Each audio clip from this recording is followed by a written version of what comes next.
আসসালামু আলাইকুম এভরিওয়ান, সব কেমন আছো বলো। আল্লাহর রহমতে আমি ভালো আছি, আশা করছি তোমরা আল্লাহর রহমতে ভালোই আছো। আজকের ইফতার নিয়ে চলে আসলাম। আজকে হচ্ছে 14টা রোজা, আর কিছুক্ষণ পর 14টা রোজা কমপ্লিট হবে। আলহামদুলিল্লাহ আমার আজ পর্যন্ত 14টা রোজায় আল্লাহ আমাকে রাখাচ্ছে, আমি রাখছি। আজকে ইফতার দেখতেই পাচ্ছ কী কী আছে।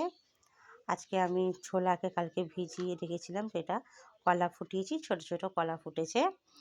আর এখানে আছে বেগুনি হয়েছে। আর এই যে দেখতে পাচ্ছ, এগুলো বড় বড় পেঁয়াজকে গোল গোল রিং করে কেটে করা হয়েছে। আর এইটি করা হয়েছে একদম মানে গোল গোল করে, সম্পূর্ণ পেঁয়াজটা গোল করে কেটে করা হয়েছে চপ। আজকে পেঁয়াজ এবং ছোলা সিদ্ধ করা হয়েছে লঙ্কা দিয়ে। ওইটি হচ্ছে আমার আব্বাজির। এখানে আছে চিড়ে নারকেল, আর এখানে আছে শরবত। তো আলহামদুলিল্লাহ কিছুক্ষণ পরেই আমরা রোজা খুলব। তোমরাও যে যারা রোজা রেখেছো আলহামদুলিল্লাহ রোজা খুলো, এবং যারা রোজা রাখোনি তারা চলে এসো আমার সঙ্গে ইফতারিতে যোগ দেবে। তো আমার ভিডিওটি দেখো, ফলো করো। আল্লাহর রহমতে ভালোই ফলো করছো তোমরা।